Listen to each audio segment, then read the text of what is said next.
chers compatriotes, bonjour. Combattants, combattantes, résistants, résistantes, activistes du jour. Alors, comme tout le lundi matin, donc j'aurais voulu ce matin que nous puissions parler sur deux sujets qui me semblent très importants. Donc, dans ces sujets-là, il y a des acteurs aujourd'hui qui sont sur la scène politique.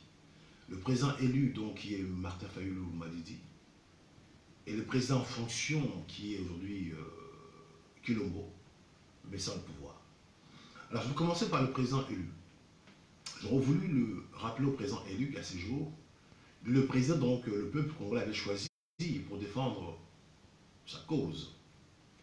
Mais je vois actuellement, on tue son peuple en Béni. Il y a des groupes armés en connivence ou en complicité avec la MONUSCO qui tuent son peuple pendant tous ces temps. Alors, le peuple l'avait choisi en réalité pour leur défendre leur cause. Sachant que ces peuples de Béni, ils n'ont pas participé, je dirais, aux élections présidentielles. C'est le seul peuple sur les 400 ethnies que nous avons au Congo qui se sont levés pour dire non, basta così, ça suffit. Ils sont allés à main nue, se sont attaqués à une base militaire de la MONUSCO, qu'ils ont mis en sac, qu'ils ont mis le feu. Moi, j'ai applaudi ces peuples de Béni. Ils ont montré l'exemple. Ils n'ont pas entendu un mot d'ordre de qui que ce soit, ou du commandant-chef, ou d'un homme politique quiconque, pour défendre leur cause. Alors, quand je vois ce qui se passe à Béni, le commandant-chef dont je parle actuellement, il est ici en Europe. C'est que je ne comprends pas.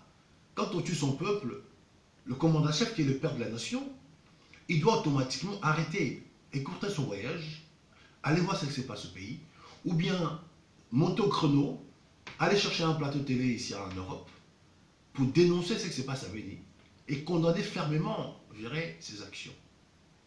On voit le commandant-chef, c'est vrai, dans ces gars-là, il parle de lui, mais il ne parle pas de son peuple qu'il avait choisi.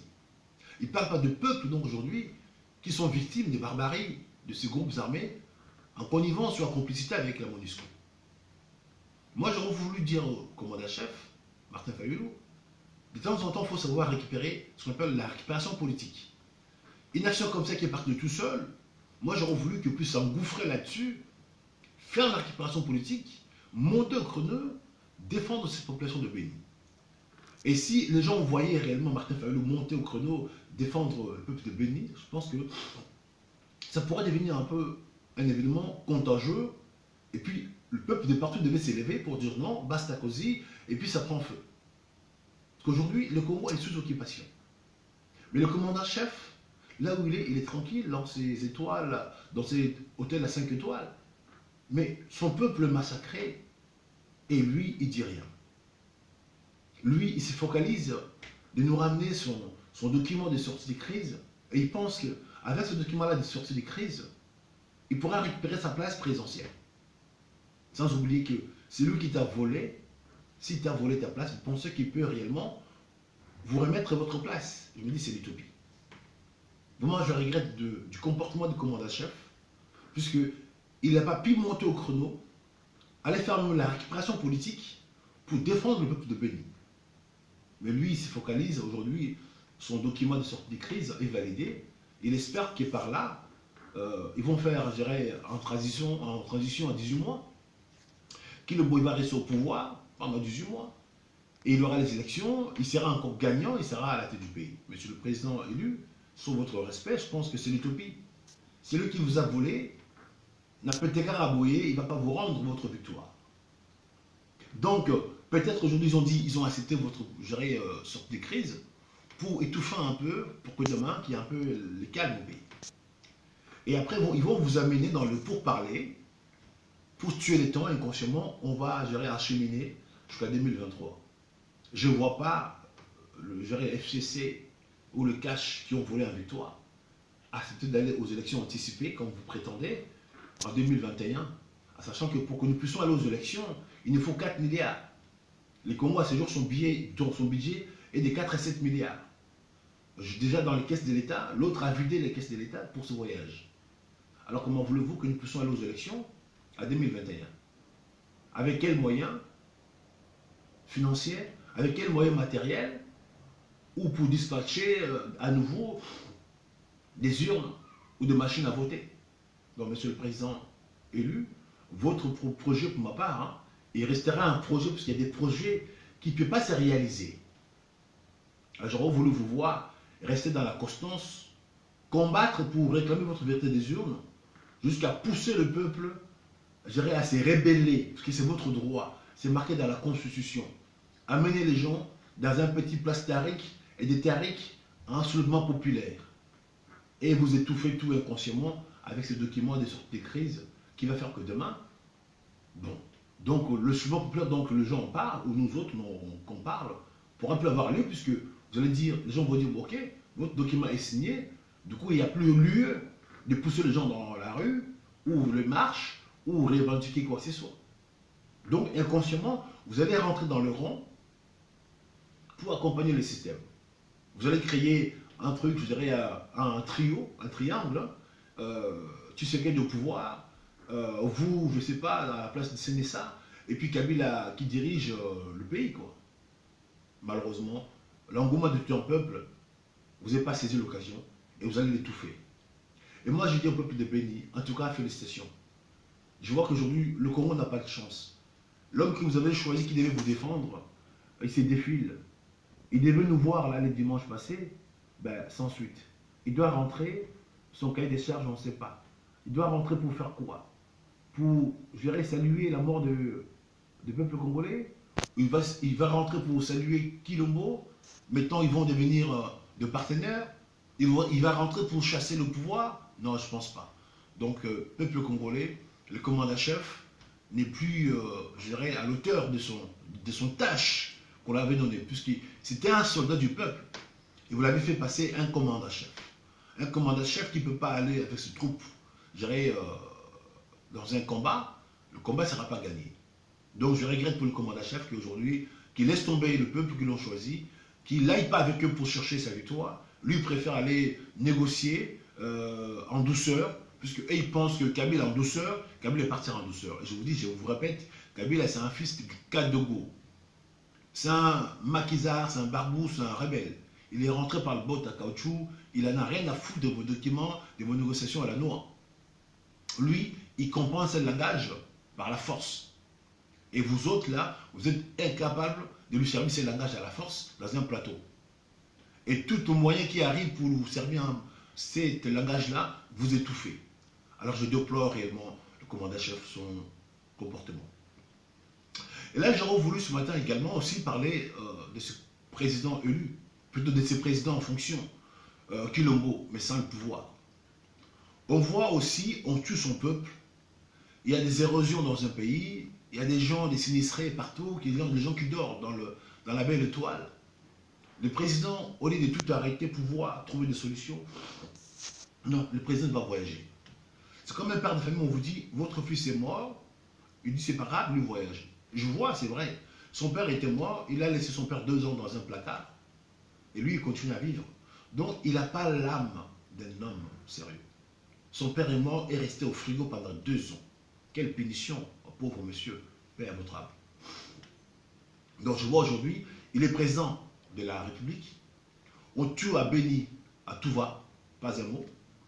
Son avion Antonov 72 est tombé, ces hommes à lui sont morts, pas un mot. Il y a le dégât au pays, les catastrophes naturelles, la pluie a coupé des routes, les érosions partout, les gens sont enterrés vivants. Il n'y a pas de moyen pour aller chercher les gens. Mais si vous n'avez pas de moyens, demandez aux pays voisins qu'on vous ramène des chiens, des pelleteuses pour peut-être créer. Parce qu'il y a des gens qui sont en dessous. Les routes qui se sont ouvertes, les gens sont restés dedans. On voit des populations avec des petits moyens, de ce qu'on appelle des petits Congos, tout ça, et creuser à la main pour aller sortir les gens. Alors, on n'a pas de matériel pour aller chercher les gens qui sont en dessous. Vous êtes un président, il suffit de faire un appel, que c'est vrai, mon pays a pris une catastrophe dans un coin, venez nous aider. Ils peuvent vous ramener des matériels nécessaires pour sonder, savoir là où il y a des hommes avant de commencer à creuser, puis de quelle façon creuser pour ne pas peut-être découper la personne qui est en dessous. Alors je vous dis, messieurs, vous avez vécu en Europe comme nous autres, 30 années de vie. Et toutes ces choses-là, vous n'avez pas géré des connaissances. Si votre gouvernement n'a pas de moyens pour faire face à ce que vous arrivez, tant qu'un président de la République, peu importe votre arrivée, vous pouvez demander l'aide à quiconque, payer extérieur, ils viendront avec plaisir vous aider pour vous endetter un peu, entre parenthèses. On vous voit, c'est vrai, vous allez encore partir je ne sais pas où. Pendant ce temps-là, vos morts ne sont pas atterrés. Les gens qui sont aujourd'hui, ils ne sont pas aujourd'hui pris en compte. Vous laissez les gens et vous êtes content d'être président. Et quand on voit aujourd'hui autour de vous, les gens sont mécontents et vous prétendez, vous voulez unir tout un peuple. Monsieur Kulongo, honte à vous. J'aurais voulu que votre père soit vivant pour voir réellement son fils qui il est. C'est ce qu'il a fait à ce pays-là, à ce peuple. Vous avez trahi toute une génération pour rien. Vous êtes président, on vous voit, vous, se balader avec un groupe d'hommes armés jusqu'aux dents, et pour rien faire. Vous ne gouvernez pas le pays, vous ne dirigez pas le pays, vous ne maîtrisez pas le pays. En tout cas, mes chers compatriotes, je dis clairement qu'il faut que la nouvelle classe politique, donc moi j'appelle, puisse avoir le jour. Et là, je reviens pour dire réellement la résistance. On doit faire l'unité. Puisque si nous laissons ce pays-là entre les mains de ces politiciens, tous sans exception, il n'y aura que des répétitions. Martin Fayulu, les élections 2018, ça ne l'a pas appris.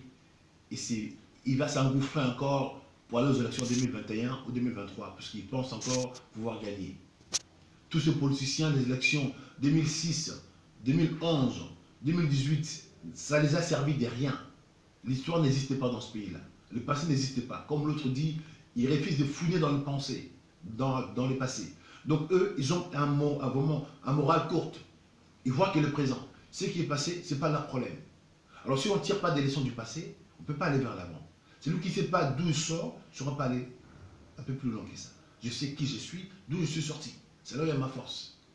Alors nos hommes d'État, le passé, ça ne dit rien.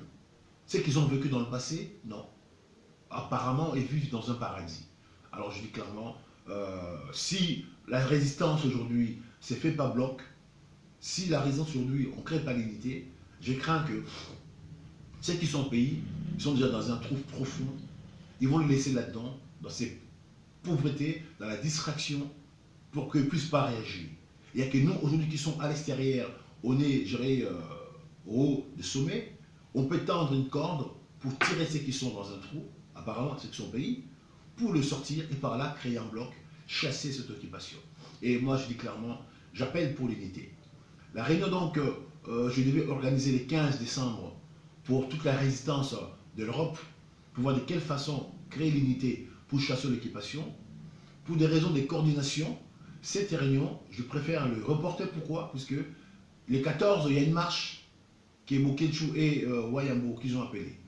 Donc je ne vois pas que si demain nous autres ici, nous quittons Paris pour aller à Bruxelles les 14, on aura la route peut-être aller-retour. Et le lendemain, dire encore aux gens, les 15, venez à Paris pour la réunion de la résistance, je crains qu'on va faire fatiguer les gens.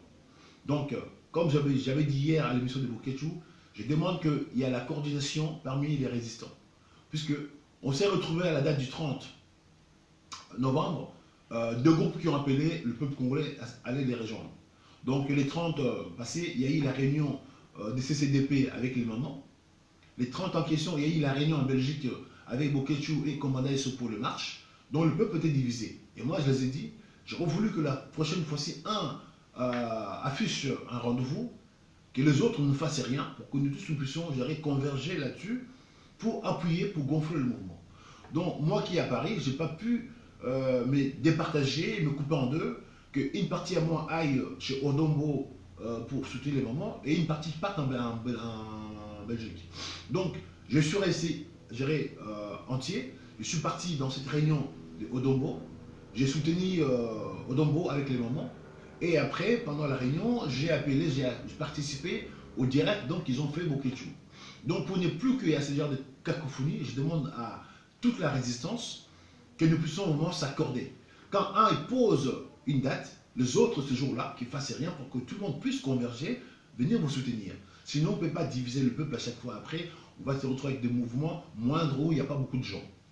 Donc la réunion du 30 novembre chez CCDP, c'était une réussite totale. Et la réunion de Bokechu, c'était une réussite totale, mais en divisant le peuple. Alors si on avait tous été tous ensemble, je pense qu'on devait avoir un méga salle avec beaucoup de monde. Et donc là, j'appelle solennellement pour la marche des 14. Donc je demande à toutes les résistants pendant ce jour-là, prendre des jours de congé, parce qu'apparemment c'est un samedi, que nous puissions tous se converger pour aller refaire l'histoire qu'on avait fait en Belgique. Pour que cette fois-ci, qu'on soit nombreux pour soutenir cette marche. Dans cette marche-là, on dit quoi? On dit non, j'irai à la MONUSCO.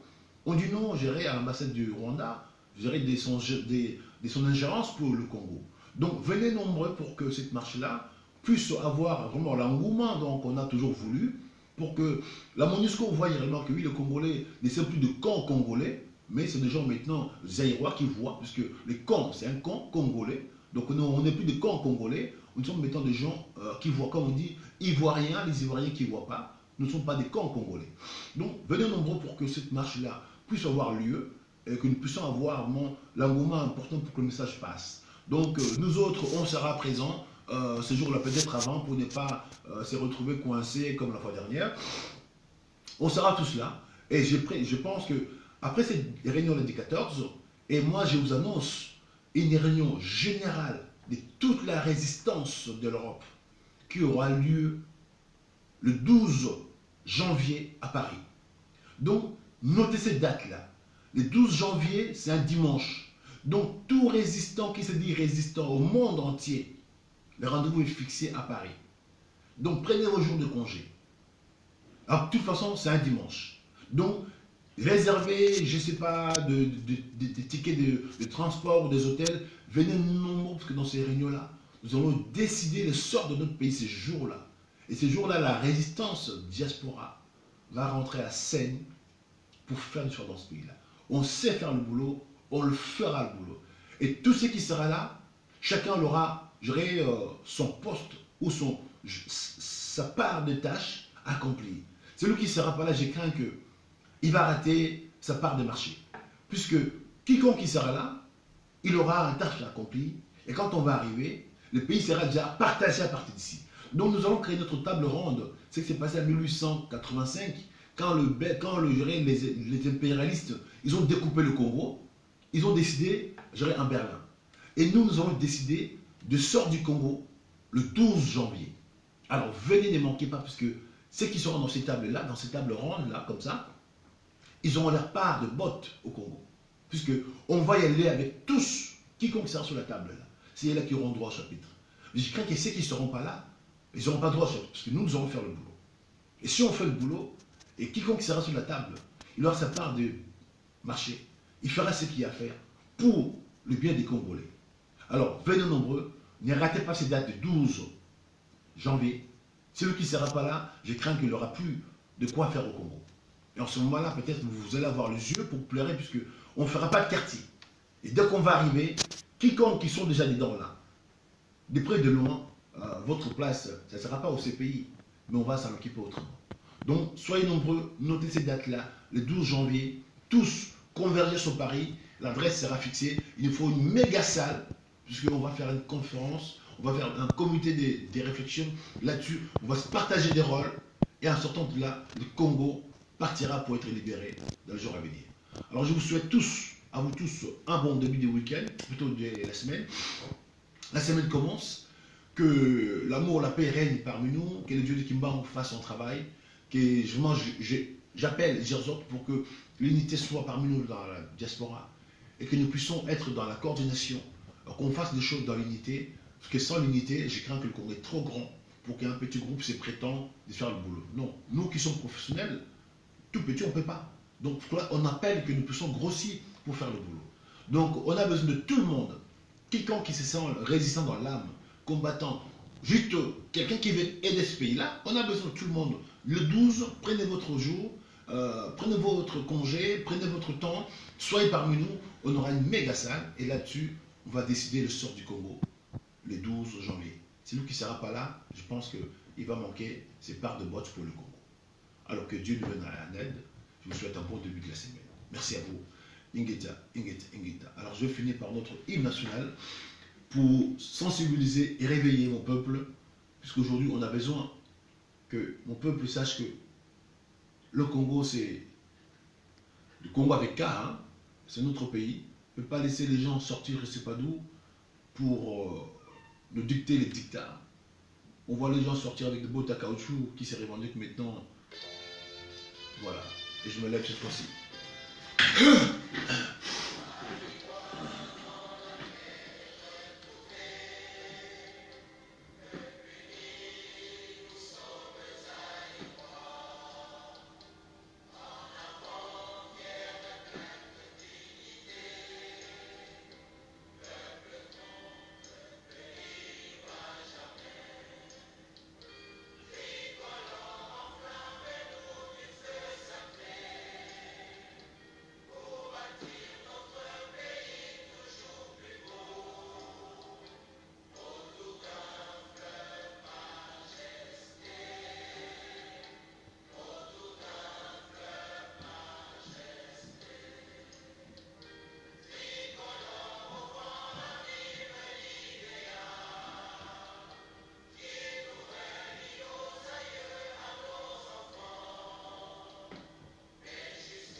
Je dis merci à tous ceux qui étaient présents dans cette direct.